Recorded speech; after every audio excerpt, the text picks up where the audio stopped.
Hi guys, it's another episode of Love, Sex, Lies, and Reality. I apologize. I was out of pocket last week and I'm back this week speaking about getting over a relationship. Most of the time when we go through a breakup, we always think we did something wrong or the other person got upset with us or we're not enough or so many narratives come into a head. Reality is that every breakup is an awakening to what is taking you away from yourself. Let me say that again. Every breakup is an awakening to what is taking you away from yourself. And if you're not getting the awakening, especially when you've been through you have some emotional pain or trauma, it becomes very easy to start creating the narratives that you're not good enough, nobody's going to love you, you don't feel whole yet. That's the bottom line. You don't feel whole yet. And so the lack of wholeness in your own life is the reason why most of us have rebounds. And when you have rebounds, you're awakened again to take a pause, to take a sabbatical for every relationship that's not helping you find yourself, and to come home to yourself and say, in this very moment, what do I know about myself? What am I learning about myself? It's not always about the other people, like I've always shared with you. It's always about you. What are you learning about yourself? What are you gaining? The wisdom and the knowledge and the understanding you're gaining about yourself. And the more you gain awareness, conscious awareness about yourself, the more you realize, hey, I've been the one putting myself here and choosing to give my power away to other people. And when you start doing that, the first thing you have to do is to stop everything you're doing and ask yourself the question, how committed are you to you? You see, commitment is something that we sometimes overlook. We overlook it because we allow other people to come in and bring us a conscious awakening, but without really getting that conscious awakening, we see it as everybody's against us. The reality is that when you choose to commit to yourself, you begin to see how you let yourself go and let other people take pieces of you and put them in places you don't belong. And you also put yourself in places you don't belong. As a coach who's personally been through this and gone through the healing journey almost 14 years or 15 years now, and I'm still going through the healing journey. I'm not going to lie to you. Healing is a forever thing. Until you leave this earth, you're going to be healing from something or the other.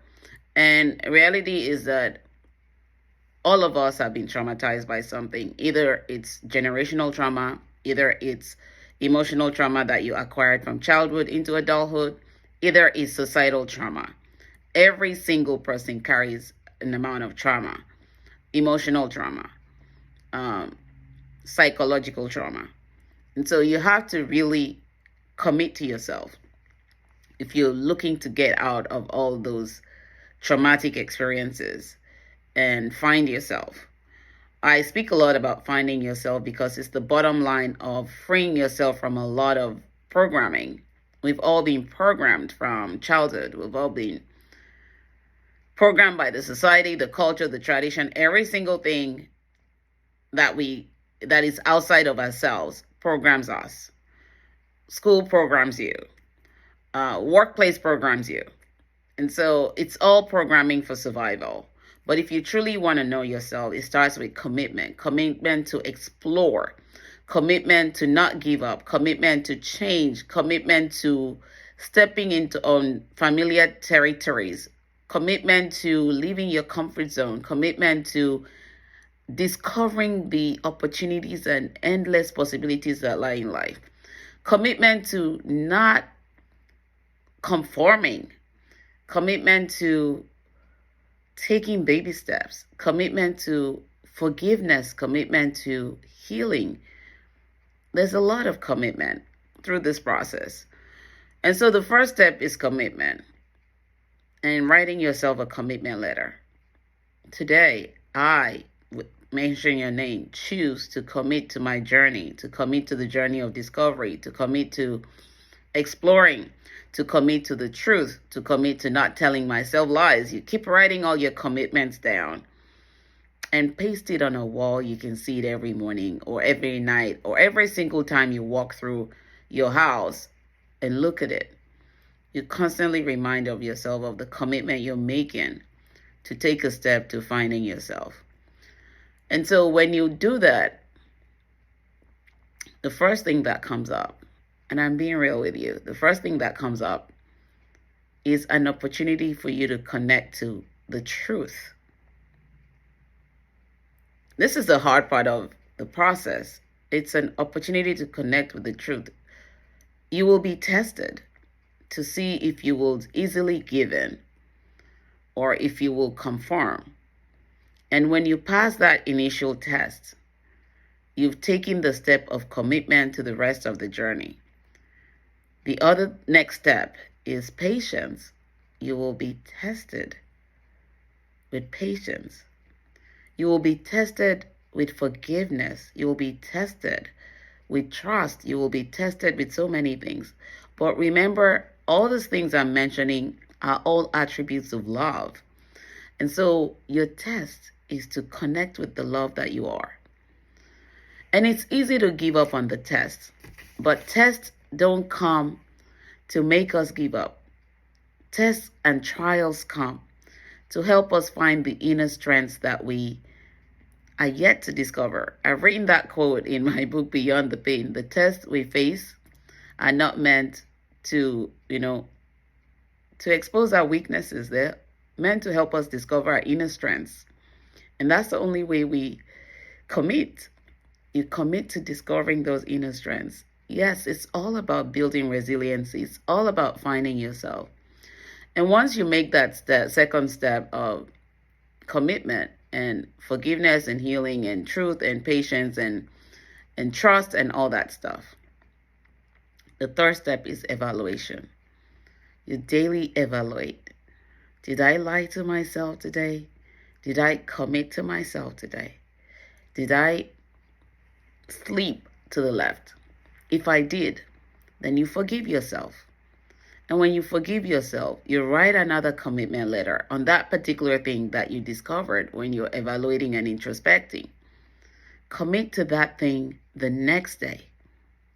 Yes, you will be tested again the next day, but you have to keep to the commitment vows that you're making to yourself. And as you gradually go through it, you end up discovering yourself. You overcome it and you're like, it's so easy. It's really easy. But if you don't try it, you don't know. Yes, you're going to lose a lot of people along the way. But it's about commitment to you first, because you can't commit to anybody without committing to yourself. So the breakup happens to bring you the awareness that you're not yet committed to yourself. And so now it's going through the journey of exploring who you are and connecting to you. And as part of the connection to you and this commitment journey, you begin to explore your core values. Because when you commit to truth, truth becomes your core value, because you're no longer going to be lying to yourself. When you commit to trusting yourself with little steps that you're taking and you're executing your goals, you will make trust your core value, because you see that if you can't trust yourself, you can't trust anybody else. And then you look for people that share your core values, and those are the people you're in alignment with. You can recognize people who don't share your core values when they come into your life, because you're the CEO. You're the one who opens the door. And you, just like you don't let strangers into your house, you guard your heart and you know who you need. And you allow only people that are in alignment with your core values, in alignment with your goals, in alignment with your life's vision, because your purpose will begin to show up as part of your vision. And then you start to align yourself. You realize people who lie, and you don't want to be associated with people who lie. You realize people who create different narratives, but are not ready to own the truth. And you just don't want to align yourself with them. And your life begins to change. And you start to see the reality of like that there are so many masks out there that need to fall off. Sometimes you'll cry, sometimes you'll laugh, sometimes you'll just be in silent mode. And all those happen for you to gain clarity. So never think about breakups as something bad. Breakups are awakening moments to help you take a pause from losing yourself, to help you start the journey of commitment to finding yourself. And the more you find yourself before hopping into another relationship or having a rebound, the more you gain awareness about the relationship that you need to establish with yourself first before anybody else. And in doing so, you can now begin to vet and sort partners during the dating game. Remember, dating is game. You begin to vet and sort partners, and you gain moments of clarity. You recognize, no, this partner is not in alignment with where you are. And so it's either going to be mutual friendship or none. And you move on. And you begin to realize the people that you need in your circle. Your circle begins to go smaller from that large circle. And your peace of mind will become priority, not an option. That's all I have for today's episode. Never stop loving while living. When you stop loving, you stop living. When you stop living, it means it's time to go back to the maker.